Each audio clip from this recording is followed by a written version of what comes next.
celebrated Black History Week. But there's still the tendency to assume that when we celebrate Black history, we are celebrating a marginal community, a community that will always remain at the margins and never be at the center of U.S. history. But I want to suggest that the collective strivings, the collective political, economic, social, cultural strivings that define the trajectories of Black history are the very same strivings that define the best possible futures this country and the world could hope for. There are of course those people, ignorant people, who assume that Black History Month furnishes the occasion for a fight for white history, as if white history had not always prevailed in the schools, in the media, in the collective awareness of this country. So why do we insist that Black History Month be celebrated throughout the country, and not simply by Black people, but by everyone? The United States of America was founded on the notion that it was the very best incarnation of democracy the world had ever seen. That it represented equality and justice and freedom. But this was a very flawed conception of democracy. And it was founded on the suppression, the violent suppression of others. First of all, the suppression of the first people, indigenous people. Then Black people, then women of all ethnic backgrounds, then working class white men. So, as it turns out, this democracy was a democracy of the minority. Democracy of the affluent, of affluent white men. Black history calls for an end to the amnesia that has prevented us from understanding the history of this country, an amnesia that has afflicted the U.S. conscience for decades and centuries. Yes, an end to that historical amnesia. And as I pointed out,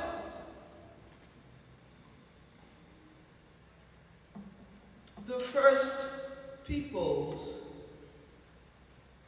of this area have been relegated to a place of what you might call epistemic genocide, a place of invisibility. And you know, I cringe and I scream every time I hear people who think they are making progressive interventions into the debate around immigration, who think they are defending immigrants and refugees by saying that, well, everyone in this country was an immigrant. Have you heard that? Everyone in this country was an immigrant. I think I heard the CNN political commentator, Mia Love, who's the Black Republican from, is she from Utah? I heard her say that the other day. Everyone in this country was originally an immigrant.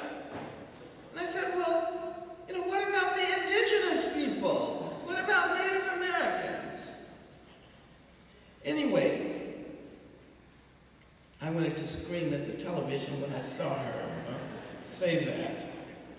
This geographical area we call the Americas was not uninhabited when Europeans arrived. And more importantly, Europeans did not discover America.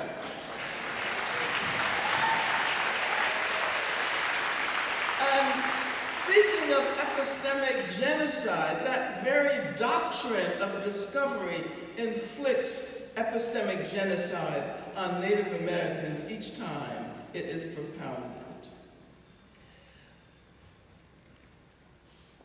Black history is inextricably entangled with indigenous history. There is no Black history outside of its connection with the history of this land's original people.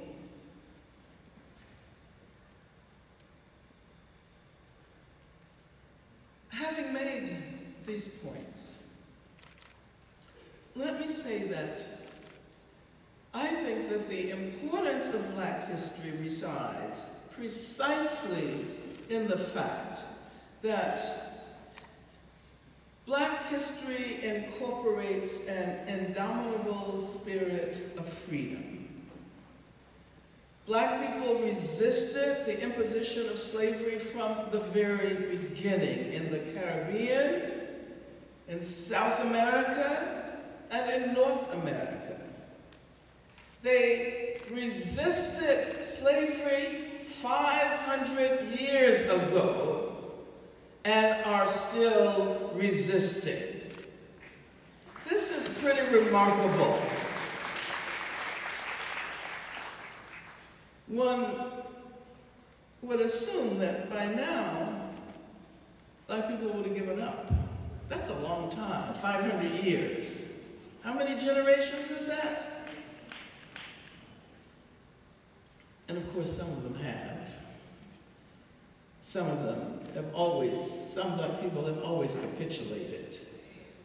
But enough have continued the fight so that we can say that Black people have carried the baton of freedom and democracy and have always managed to pass it on to the next generation. They have managed to make sure that the collective yearning for freedom never died. Now stop and think about this. This would be pretty much unbelievable that there would be an unbroken struggle for freedom that has lasted 500 years. It would be absolutely incredible if we were not all here today to bear witness to that struggle. And if we were not involved at this very moment, at the end of the second decade of the 21st century, in fundamentally the same struggle that had its origins so many centuries ago. The first slave rebellion occurred in Hispaniola in 1522. If we want to talk about the first rebellion on land that came to be claimed by the United States, that was in North Carolina. That rebellion happened in 1526. And it's interesting that both rebellions were organized and executed by coalitions of Africans and Native Americans. So that history of coming together to struggle is 5 centuries old. And as I was thinking about that, I remembered that some years ago, I visited a community in the mountains of Colombia, in a place called La Toma, which is near Cali in Colombia. I was there to convey pay solidarity to an Afro-descended community that lived at the top of the mountain and had basically lived there for 5 centuries. African people were first forced into slavery in Colombia in the 1520s. Slaves were used to mine gold and other minerals. However, in terms of this particular community, their ancestors managed to escape and created a maroon community. And they mined gold there and mined enough gold to actually buy that land, and they received papers for that land.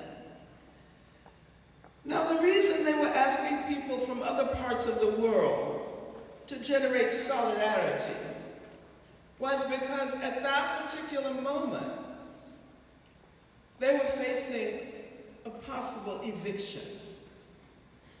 Because the Colombian government had decided that even though you have papers for a piece of land, that only applies to the topsoil.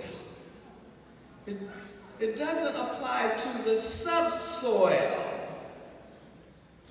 And there is a lot of gold there. As a matter of fact, they've been living as a result of the gold that they are mining in that area for 5 centuries. And so they were facing eviction. It was actually a remarkable visit. I learned so much. I learned not only about the ways in which they related to a culture that was 500 years old, that they were singing songs that they knew that their ancestors who first came to that place had sung, but also they showed us how they mined gold. And what was so interesting about it was that everybody was a miner. The women were miners as well as the men. The children learned how to mine. I remember asking one woman, I said, how long have you been a miner? And she says, I've been a miner since I was in my mother's womb. So they have this, and they do it, they mine in such a way as not to disturb the environment. They have been living off of that gold for centuries, yet you cannot see by looking at the landscape any sign that mining is happening. Because they have small entrances and they use a process that does not destroy the land. And of course, what do the global capitalists, mining corporations want to do? They want to come in and just chop off the top of the mountain and pull all the gold out at once. Well, about the longevity of Black struggles from the time I spent there.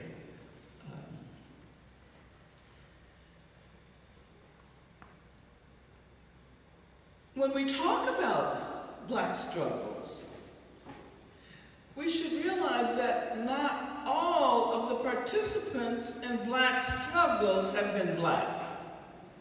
You know, sometimes we think really simplistically, and we equate identity with politics. And not all of the beneficiaries of Black struggles have been Black. As a matter of fact, I think in many ways, more people who are not Black have benefited from Black freedom struggles.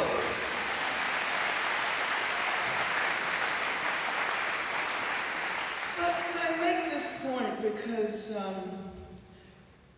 Black history does not belong to Black people exclusively. From the time Native people assisted slaves to escape and form maroon communities, to white people like John Brown. I mean, isn't it so interesting that John Brown is still represented as a crazy white man? Because it was assumed that if you were passionately involved in the struggle for black freedom and you were not black, you had to be absolutely out of your mind. I mean, we can name many people, like Viola Luiso, who was killed by the Ku Klux Klan during the Selma to Montgomery march, to the woman Heather Heyer, who was killed last year in Charlottesville.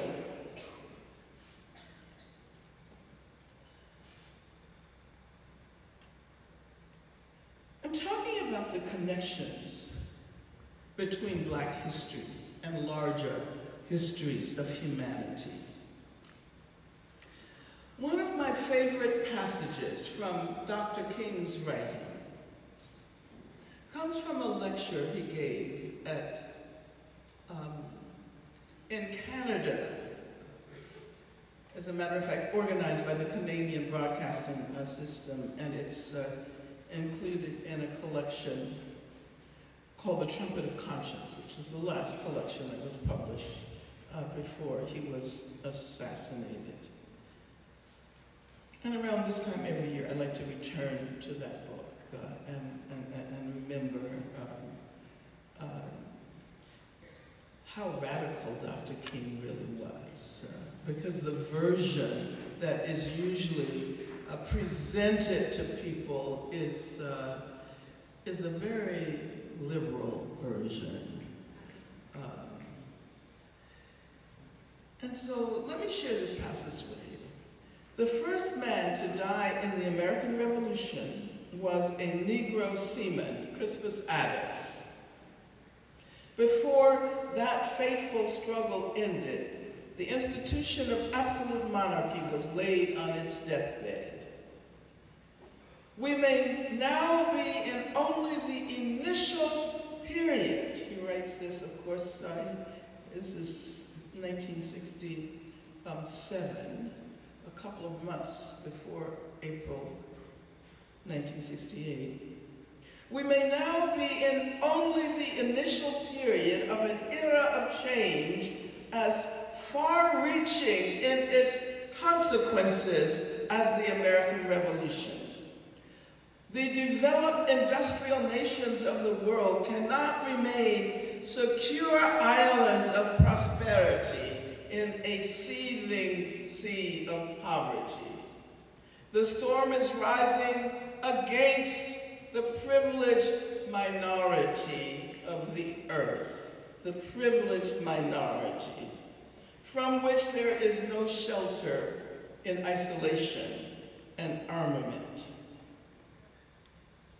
And I'm also thinking of the current resident of 1600 Pennsylvania Avenue. The storm will not abate until a just distribution of the fruits of the earth enables man everywhere to live in dignity and human decency. The American Negro of 1967, like Crispus Attucks, may be the vanguard in a prolonged struggle that may change the shape of the world as billions of deprived shape and transform the earth in their quest for life, freedom, and justice.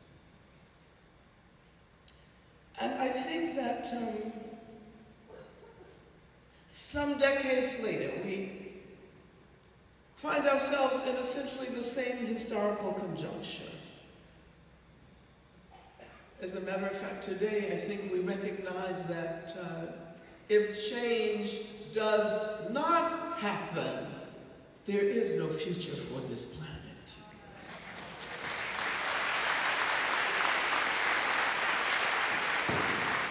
I was just reading in the New York Times this morning about the dwindling populations of insects.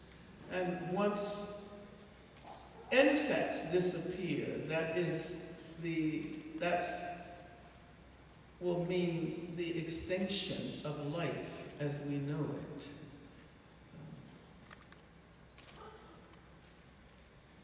What I want to say this afternoon is that as it was the case in the past, our very future is contingent on our ability to successfully wage struggles against white supremacy and racism.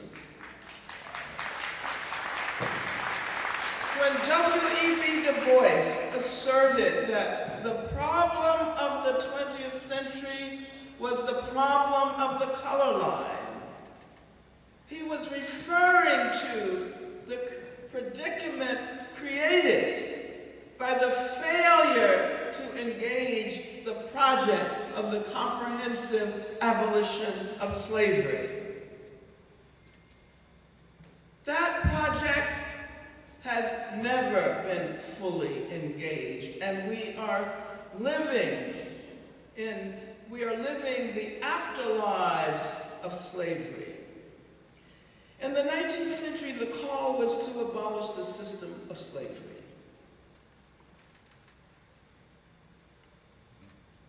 Immediately afterwards, well, slavery wasn't abolished, but there was an amendment to the Constitution that indicated that it was. And that's the only evidence that we have that slavery was ever abolished, which it wasn't. Immediately afterwards, there was a call for the abolition of lynching and racial terror. During the mid-20th century freedom movement, the call was for the abolition of second-class citizenship. And after the civil rights movement appeared to achieve some successes, the call was for power, economic as well as political power. During all of these periods, the violence of racism continued, unabated. When, for example, the campaign against lynching came to be successful, and the incidence of lynching declined, as Brian Stevenson has pointed out, the lives of increasing numbers of Black people began to be claimed by the death penalty. There was simply a shift from lynching to the death penalty.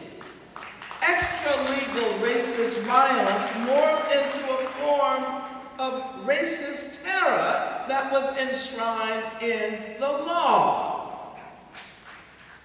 If we are to entertain the question of what it means to engage in struggles against racism at the end of the second decade of the 21st century, these conversations must unfold against the backdrop of what Derek Bell called the permanence of racism, an understanding of the historical continuum on which we are positioned. One that was forged in part by Anna Julia Cooper and her ideas that to challenge racism was also to acknowledge the centrality of Black women to these struggles. And at that time, that meant, for example, acknowledging Ida B. Wells and her campaigns to end lynching, including the lynching of Black women. To engage in struggles against racism today also requires us to acknowledge the extent to which Black struggles, as I said earlier, have always been intertwined with indigenous struggles for sovereignty. They have been related, they have been in relation to Latinx struggles against colonialism, Jewish struggles to seek refuge against pogroms, Asian American struggles against exclusion, Japanese American struggles against internment. And I think in this era, we should especially understand the ways in which racism has been reconfigured by the rise of Islamophobia and by the deeply racist assumption that terror is somehow intrinsically associated with Islam.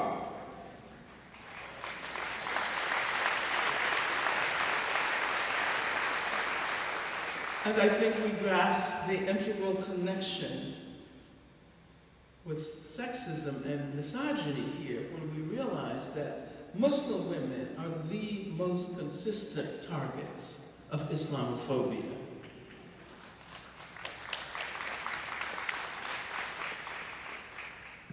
We've learned that solidarity with the Palestinian people, yes, solidarity with the Palestinian people.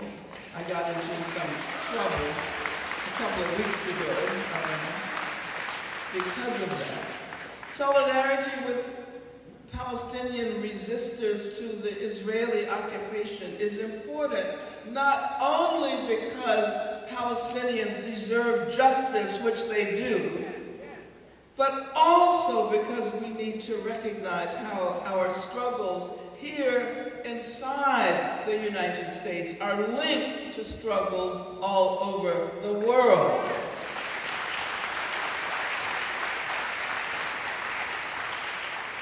We have to try to throw off the provincialism that is imposed on us as inhabitants of this place called the United States of America. Black struggles are linked to the struggles of migrants and refugees here in North and in Central America, but also in Europe and in Africa.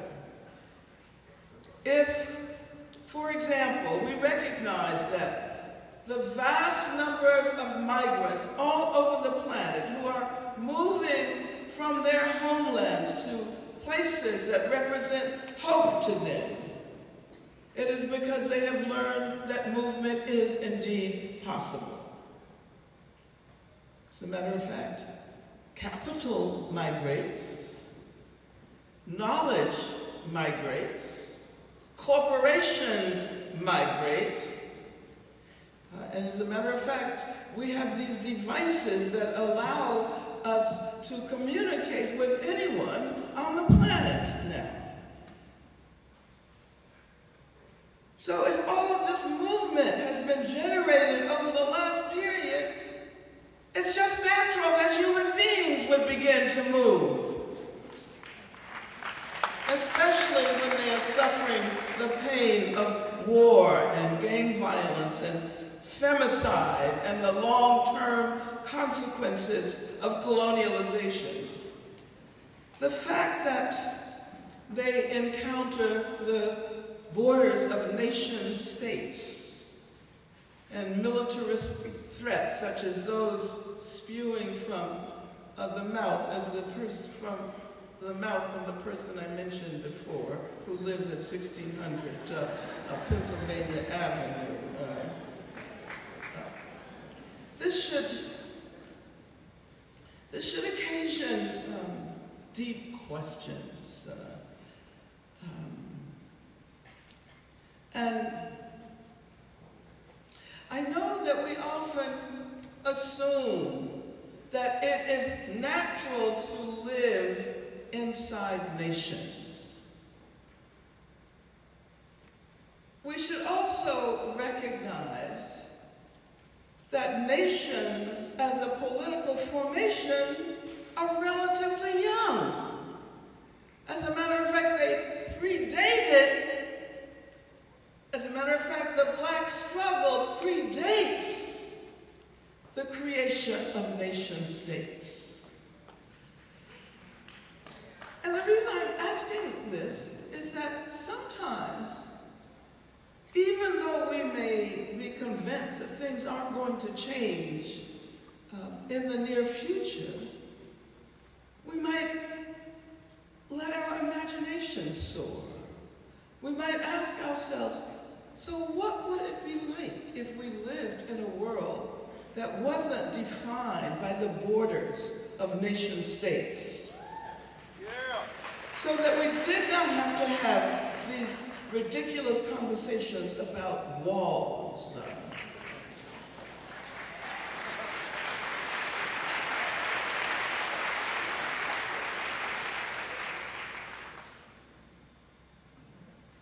Rather than assuming that people should be pushed back or incarcerated in immigrant detention facilities, which in the U.S. are reaping enormous profits, especially for private prison companies, should we not now be questioning whether the nation state is the most appropriate form of community at this moment in history? Should we not now be imagining a different world in which the nations that were created for the purposes of allowing bourgeois classes to better manipulate capital, that they don't work anymore? Perhaps the world itself should be rearranged so that the needs of humans and also of our non-human cohabitors of this planet, so that our needs might be prioritized.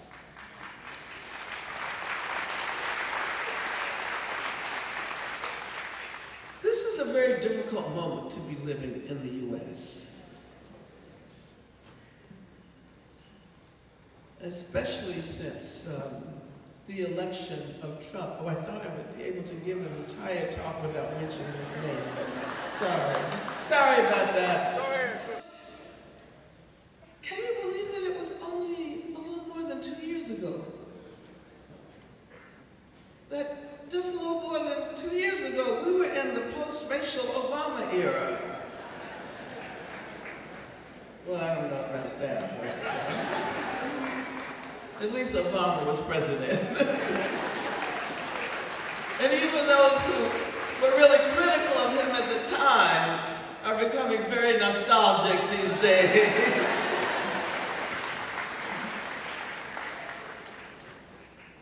You know, aside from the election that we experience in this country, there are a coterie of conservative political leaders emerging in the world, the most recent of which is Bolsonaro in Brazil.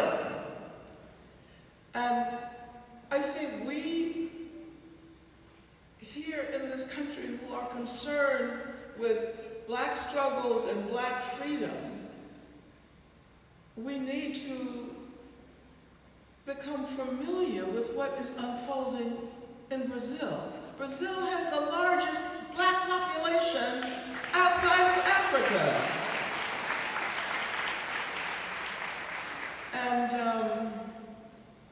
And also very important movements, freedom movements, have emerged in Brazil. The Black women's movement is the strongest social movement in Brazil, and really the only hope for a future that is not defined by Bolsonaro and his friends. And here in the U.S., it seems as if well, you know, I waver. Sometimes I feel very optimistic because I see that at least in terms of the collective consciousness, there have been major changes.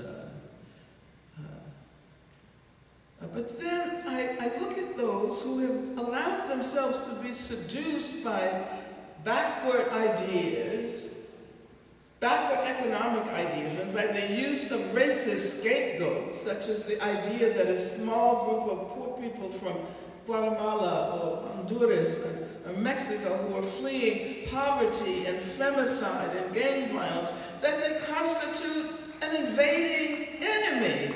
And that is absolutely ridiculous. And I should say that I do believe that more than half of the population of this country is forward-looking and wants to figure out how we make progress with respect to racism and sexism. We should recognize that an important foundation has been laid for extending the effort to purge our worlds of racism by Black Lives Matter and other organizations, Dream Defenders, Black Youth Project, and all of those organizations that have come together under the umbrella formation movement for Black Lives. And let me say this, because we often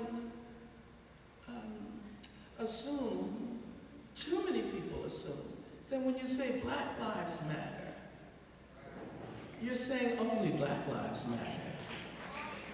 Now, that's ridiculous. And what do they, some of them say white lives matter, but others say all lives matter, right? As if by proclaiming that Black lives should matter, we're not also arguing that all lives should matter. Because it used to be that all men were created equal, right? You remember when all men were created equal? And that was, and we didn't even realize that women weren't included, and we didn't realize that people of color weren't included, that actually all men are created equal refers to a very tiny minority in the country. And so that universalization on the basis of a minority has excluded the vast majority of people. But if you begin with the excluded, and you argue that all lives matter, you argue that Black lives matter, you're also arguing that all lives truly matter.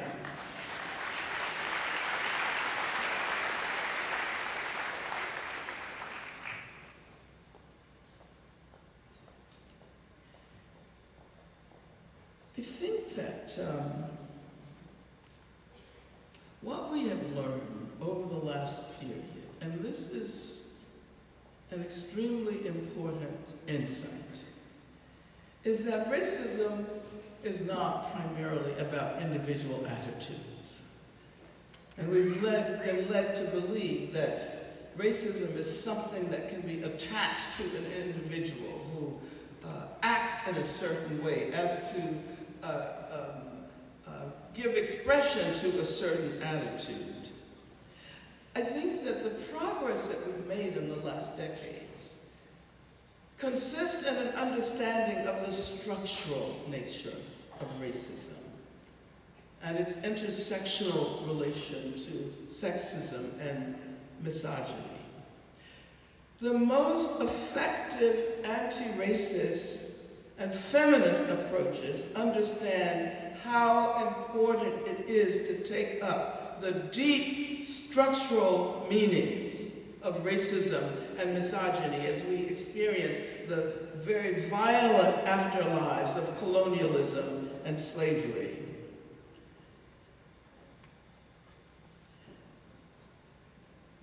So I think I would like to talk a little bit about feminism.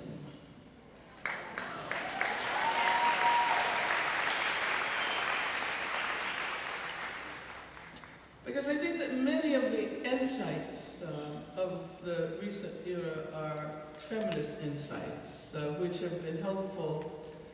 And this is, again, so many people assume that feminism is only about women. And there are those who assume that if it's only about women, that must mean it's only about white women, or only about privileged white women.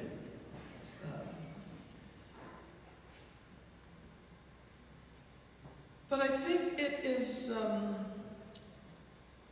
it's the most important contributions of feminism in the recent period. Well, let me ask you a question. What is the most widespread concept associated with feminism? What would you say? Lesbianism?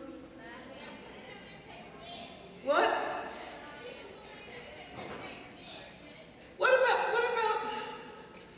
okay. I'm getting a lot of answers here. What about the notion of intersectionality? Are you familiar with that? How many of you have heard of intersectionality? Okay, I would say that is the most widespread notion associated with feminism. But it's associated with a particular kind of feminism. What I'm trying to get at here is that feminism is not unitary. It's not one way of thinking. It's plural. And the feminism that I think has been most helpful to us during this period is a feminism that is, in the first place, anti-racist. Anti-racist, anti-capitalist. And insists on understanding not only different identities and social phenomena in their interrelationality, but also insists that we understand the intersectionality of struggles. And this is valuable to everyone. Do you get the point that I'm making? So when I say I want to talk about feminism, I'm actually wanting to talk about a particular kind of feminism. A feminism that we've come to call abolition feminism. This is a feminism that challenges racism, that is anti-capitalist, a feminism that recognizes the weight of history, that urges the abolition of the structures responsible for racism and misogyny. So this is a feminism that recognizes that better jails and prisons, because right now there's a conversation about what? Criminal justice reform, right? And reform has always, and one examines the relatively short history of the institution of the prison, reform has always led to stronger, more permanent, more repressive prisons. So for the moment, it might appear as if we're making progress because so many people are calling for, including the resident of 1600 Pennsylvania Avenue, calling for criminal justice reform.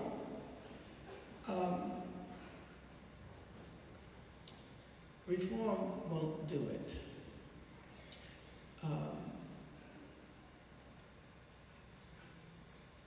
Because it does not allow us to recognize the histories of these institutions and the role that slavery played in the creation of the criminal justice system that we know today. The death penalty, for example, would not be a part of U.S. law if it weren't for the fact that the death penalty survived through slave law.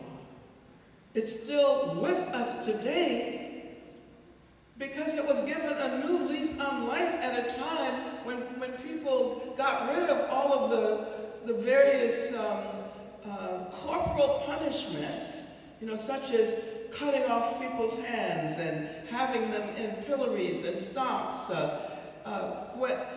If that was considered to be barbaric, certainly the death penalty would be as well. So the death penalty was supposed to end around the time of the American Revolution.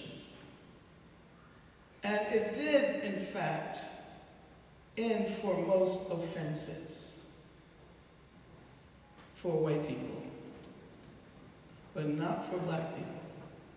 It remained a very important part of slave law. If you look at the legal codes of the various slave states, you will see why it is that the death penalty received a new lease on life and survived the abolition of slavery and is with us today.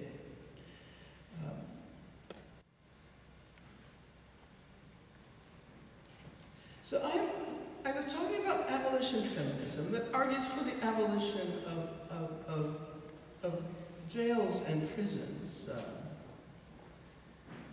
But also because we have been facing multiple expressions of violence over the last period and have been attempting to understand the connection between state violence and intimate violence.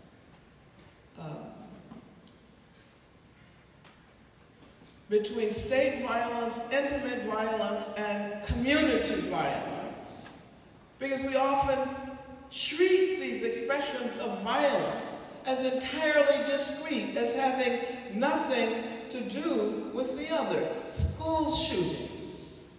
And thanks to those wonderful young students at Parkland in Florida for having the vision that would allow them to see how important it was to make connections with young black people in Chicago who were confronting violence in their communities. I mean, it's so interesting that the children can do it. The children can do it, but it doesn't happen in the academic literature. It doesn't happen in the political discourse. So, I think I'm going to have to end soon. My voice is about to go. But I wanted to end by talking about the kind of feminism that does not believe that the solution to gender violence is simply to send perpetrators to prison. And that does not take into consideration the fact that violence has never cured violence, but rather simply sending perpetrators to prison results in the further reproduction and proliferation of violence.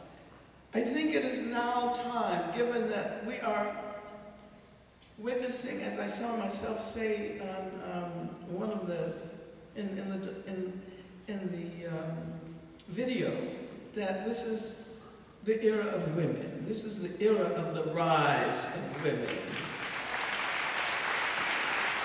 This is an era when we have finally developed a collective consciousness of the fact that we will have to root out these structures of misogynist violence that express themselves in individual behavior, which means that we have to stop assuming that it's just the individuals who are responsible.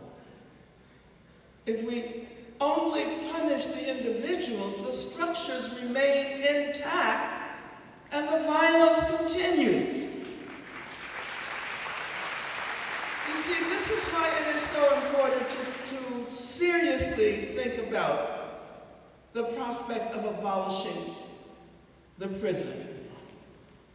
Abolishing prisons and perhaps also abolishing the apparatus of policing as we know it. It's important because the institution of a prison is not only a place where society places those human beings it does not want to deal with. If people have problems, instead of thinking seriously about how to solve the problems, just warehouse them in just put them in a prison, and then you can forget about the problems. It cultivates the kind of amnesia I was referring to earlier in my talk.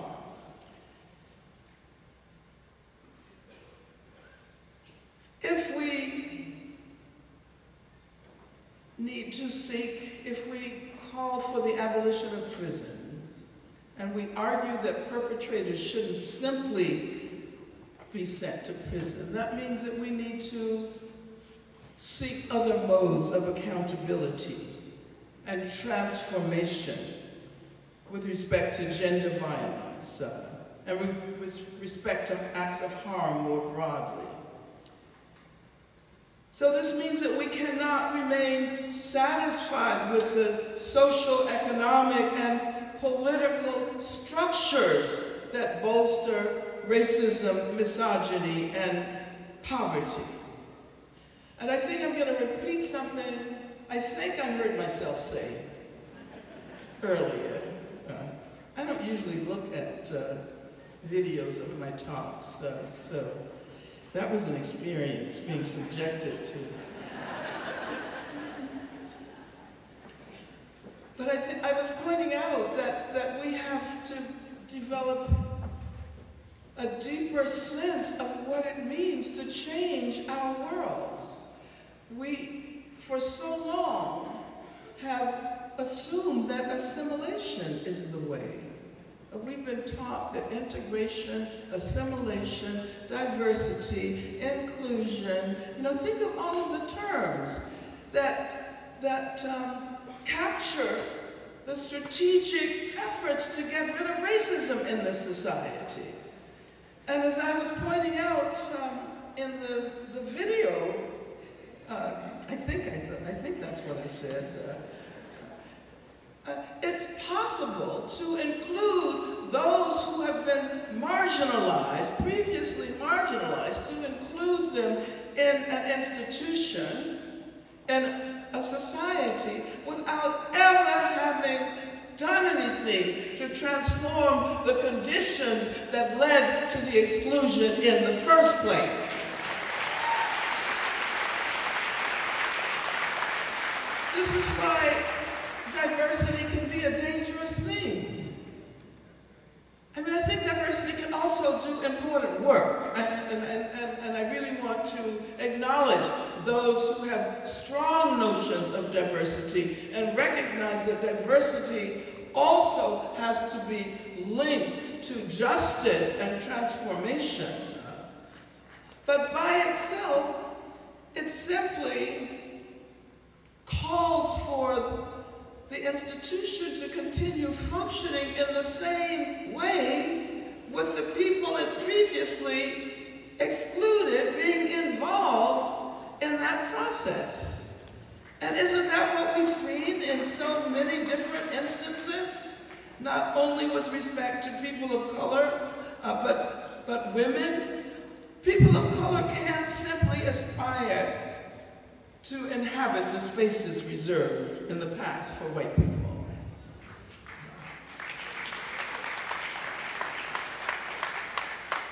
White does not express the standard that we should attempt to live up to.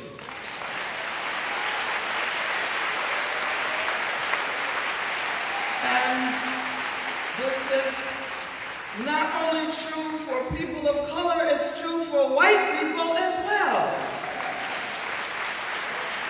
Because whiteness has been toxic. It has been rendered toxic in this society.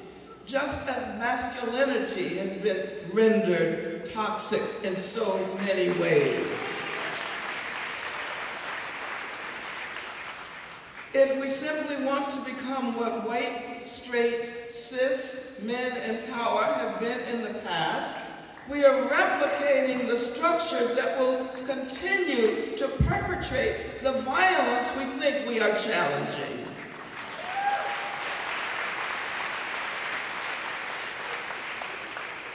If we don't change the structures, if we don't change the very meaning of hierarchies of power, we will more than likely continue to produce and reproduce the very same structures that are responsible for the oppression that we are fighting. You know, this is why it makes no sense to call for the equality of, say, the equality of women in military context. That makes us understand the logic a little bit more, right? Because that means that the military remains the same. So do you want to become equal by killing Afghan people? And, you know? And this is, of course, it means that women and LGBTQ communities want the right to wage war in the same way that conventionally gendered men have done in the past. And that makes no sense. So I think as we engage in these struggles, marriage equality, gender equality, the equality of trans people in the military, we have to combine that with a deep critique of the military itself.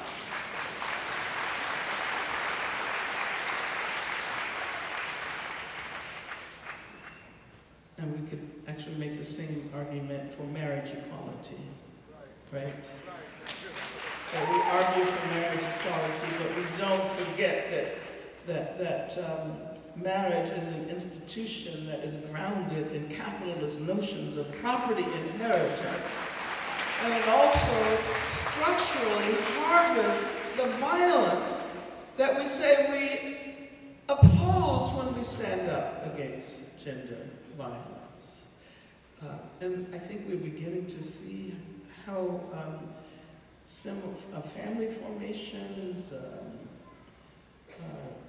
the Catholic Church. I mean, we knew this was happening in the Catholic Church, didn't we? But now it's all coming out, and that gives us a sense of how it is and why it is that structures are responsible, you know, for the misogynist violence. It's not simply that those priests individually decided that they were going to rape nuns. This is encouraged by the structures of the church, by the hierarchies. And the same thing is true with respect to understanding patriarchal relations in the larger society. But I better hurry up and finish because I know I've gone over time.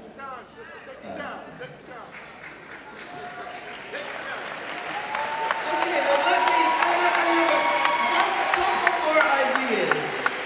You know, just as racist violence is not a consequence of bad racists, of individuals who are bad racists, it is structural. It is ideological. So misogynist violence is not a consequence of bad men who are intrinsically harassers and rapists. It is also structural and ideological. We know that white people perpetrate acts of racism, but so also do people of color. You know, when black cops kill black people, This is evidence of the racism that is embedded in the apparatus of policing. If we only focus on the individuals, which we have done in the past, then the racism, the misogyny continues to be perpetuated by the apparatuses and the structures. Institutions have very long memories. So now is the time, I believe, to begin the long and arduous process of learning how to recognize the role of structures, institutions, apparatuses in the long lives of racism, misogyny, transphobia, ableism. Women have risen up throughout the world. Let us expand this awareness of the structural and institutional dimensions of social and political repression. Let us learn how to deploy our imaginations.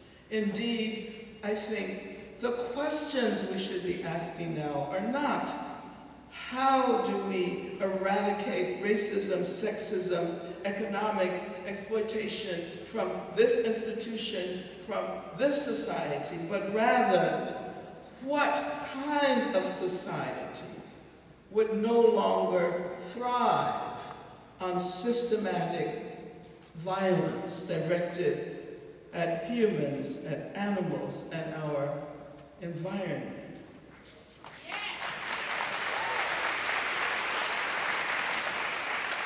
So we're talking about a transformational strategy and a consciousness of the whole rather than simply the particular issue. What would it take, this is my last question, what would it take to create a society where we all feel like we truly belong? Thank you very much.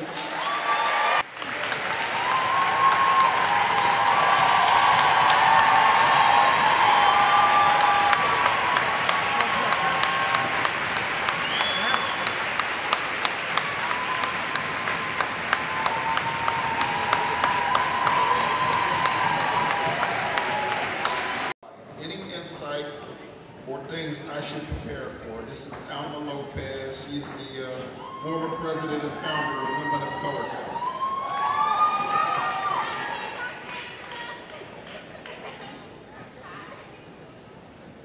Well, that's a great question. And to answer it succinctly, I would say that we can, activism is not one thing. You were the president of the women. Where are you? Right here. Oh, that's you. Okay. Okay. So you were the president. You are the president of the Women of Color. Wonderful, wonderful. And did you enjoy doing that work? Okay. Well, my first advice is find something that you really love. Find something that you're passionate about. Activism has to also involve joy and pleasure.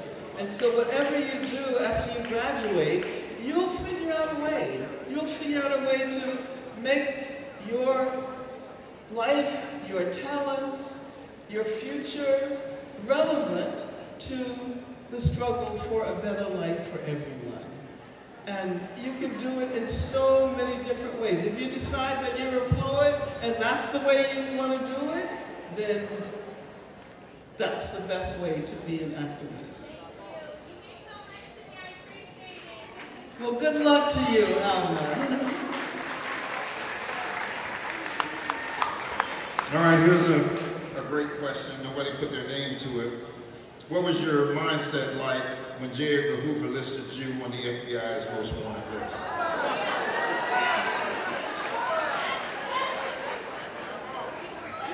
Well,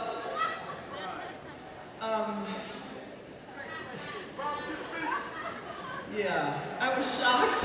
Well, let me tell you how I found out that I was on the FBI's most wanted list. There used to be this program, what was it called? I know, No, I'm talking about a television program that was called the FBI. No, I think there's a program called the FBI that's on now, but not that one. It was a long time ago, right? And so at the end of this fictional show, it was the FBI. It was, and I can't remember the name of what was his name? Ephraim Zimbalist Jr. Okay. Yeah, our gathering is multi-generational. And so I don't know why I'm watching the FBI when I'm underground. You know. But suddenly at the end of the program, because at the end of the program they always describe a real criminal that the FBI was looking for. And at the end of this particular program, I see, that's the first time I ever saw the wanted poster. And then they describe me as being armed and dangerous, and you know, I'm like hiding in Miami, Florida. So it was scary. It was like really, really scary. I walked around for a long time assuming that every white man in a trench coat was the FBI. And I'll also tell you that the FBI conducted the most extensive search they had ever conducted. There were millions of dollars, which was a lot of money in those days. So all of my friends had visits from the FBI, my parents, my brother, who played for the Cleveland Browns, had a visit from the FBI and a letter from Richard Nixon, who told him he was a fan, because they were also trying to get my family to denounce me. But nobody did. Nobody did.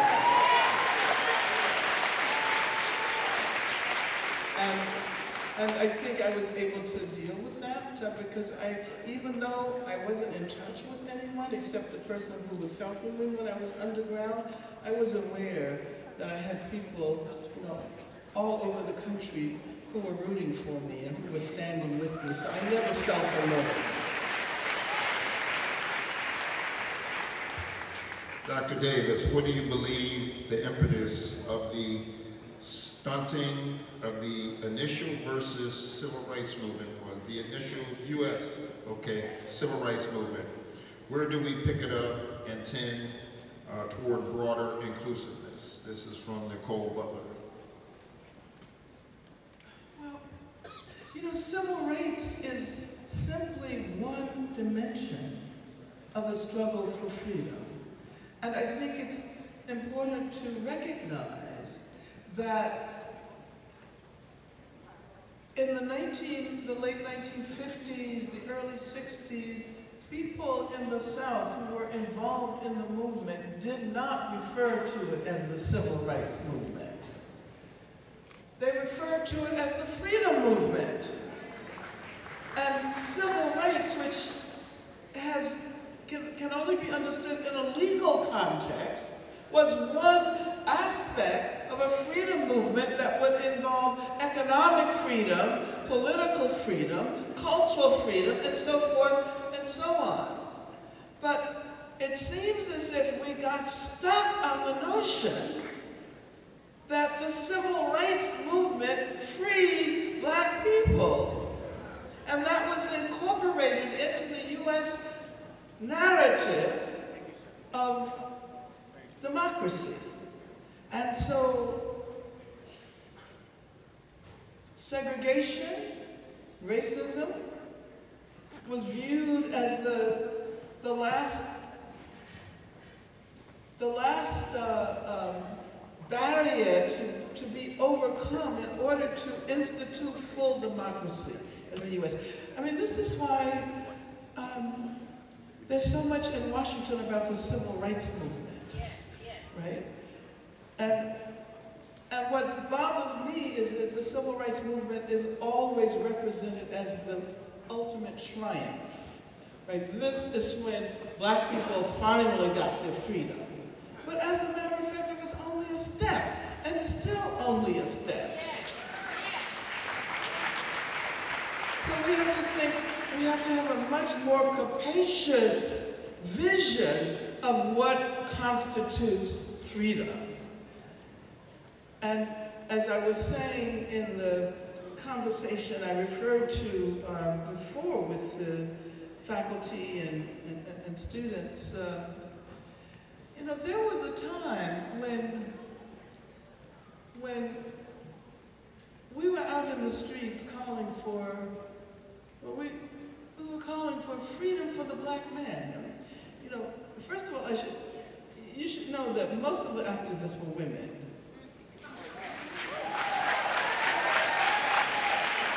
That's just, most of the members of the Black Panther Party were women, but you would never know that.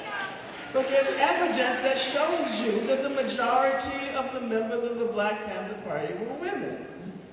And so, you know, we're out there saying, free the black man. You know, free the black man. Not even recognizing that we're not talking about ourselves. But if we hadn't done that, we never would have achieved the consciousness of a more inclusive, more capacious notion of freedom. And I think we're always doing that. We're always acquiring new insights about the nature of freedom. Who would have thought that within a relatively short period of time, the issue of transgender people and the contestation of the gender binary would become so widespread? Who would have known that like 20 years ago?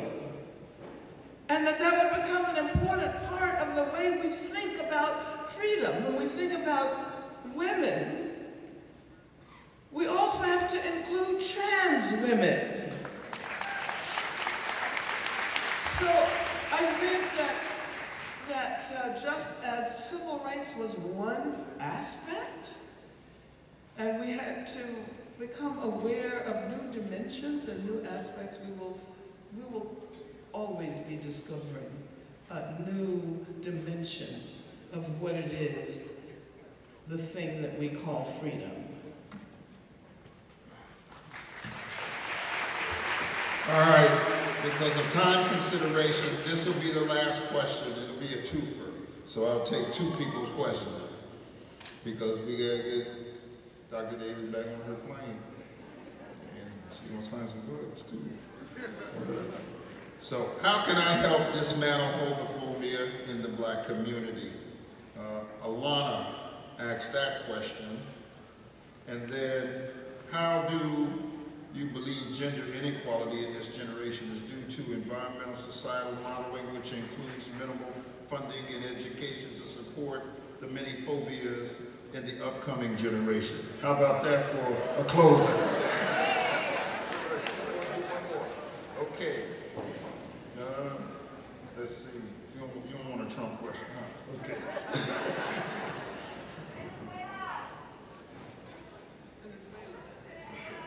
Let's see. Okay, someone asked a question about Venezuela. Okay. I'll do the Venezuela question as well.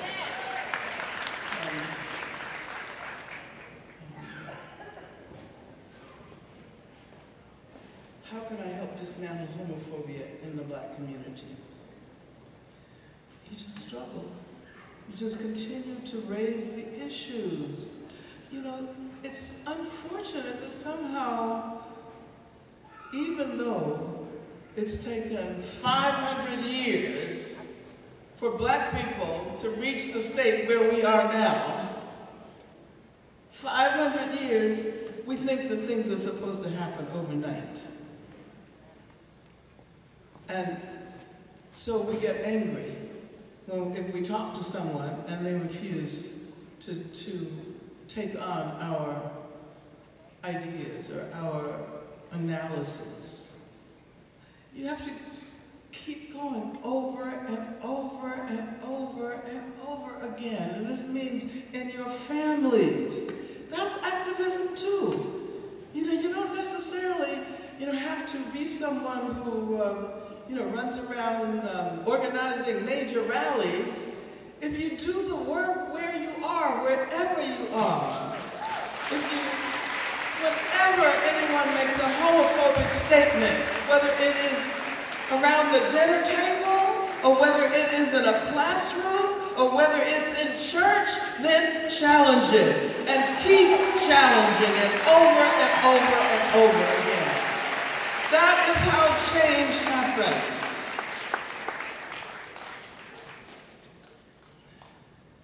Gender inequality, environmental, societal, okay, yeah.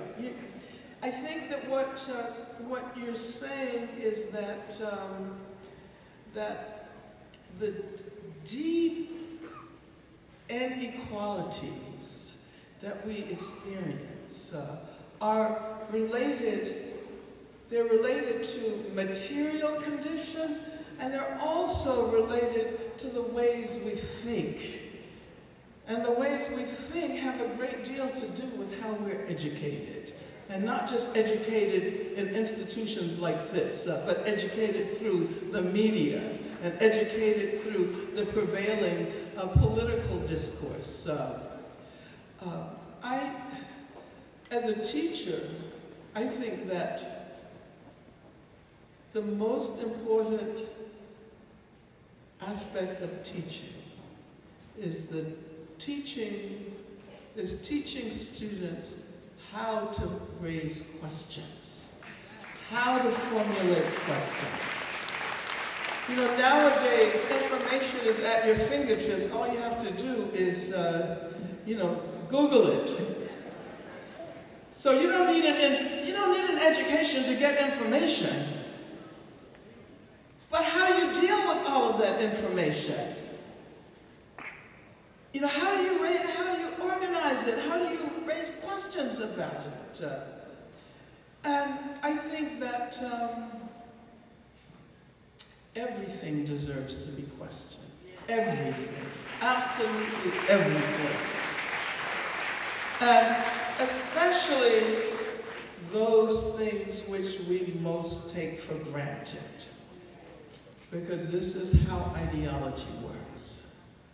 This is why something like the gender binary is so ingrained in our ways of thinking and in our institutions. And I always like to point out when we began to do work with trans prisoners, we realized that it was not only about the rights of trans prisoners, it was about the role that the prison itself plays as a gendering apparatus. Because they're male prisons, right? And they're female prisons. And what about everyone else?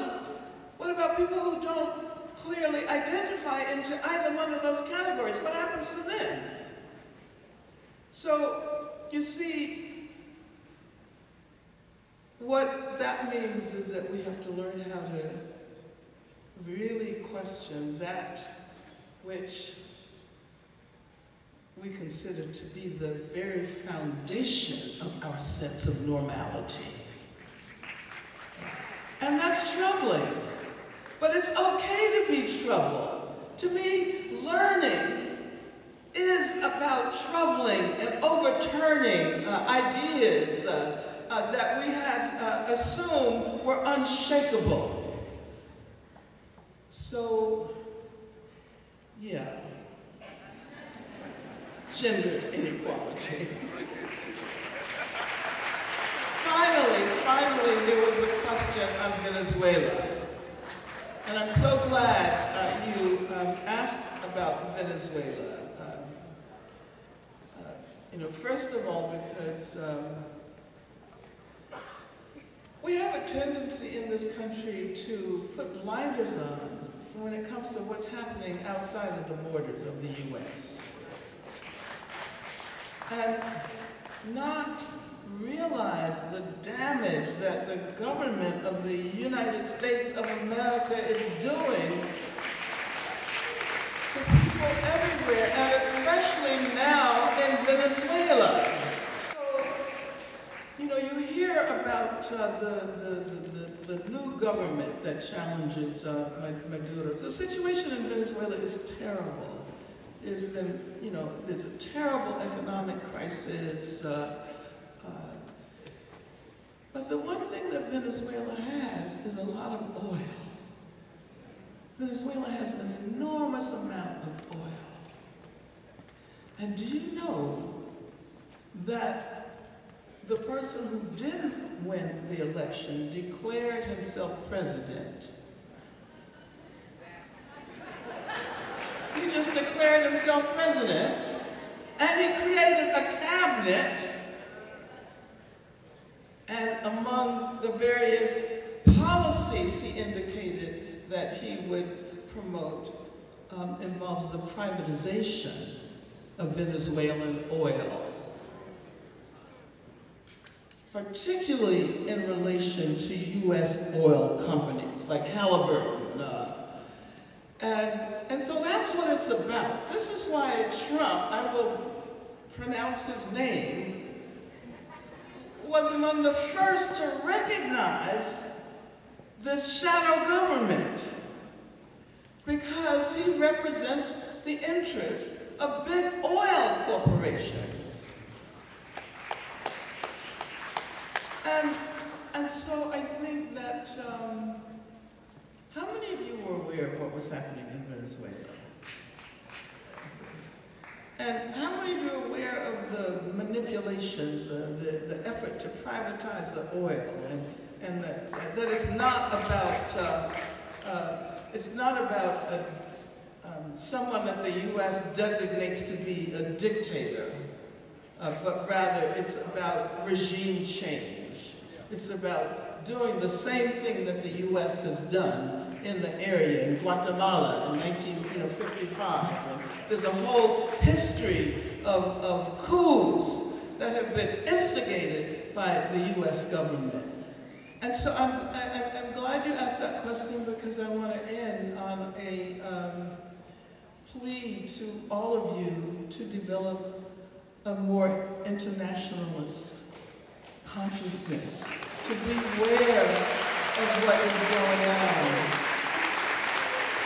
in other parts of the world, in South Africa, somehow or another, because things didn't turn out the way we hoped they would in South Africa. Now people are not really paying attention to what's happening there.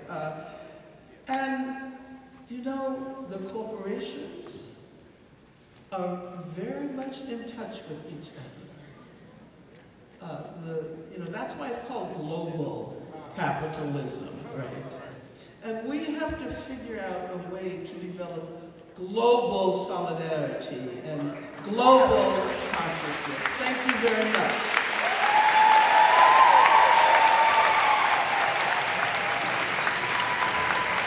Brothers and sisters, Dr. Angela Davis, give it to her. You remember this all your life. Hold on, Dr. Davis, we got a couple gifts for you.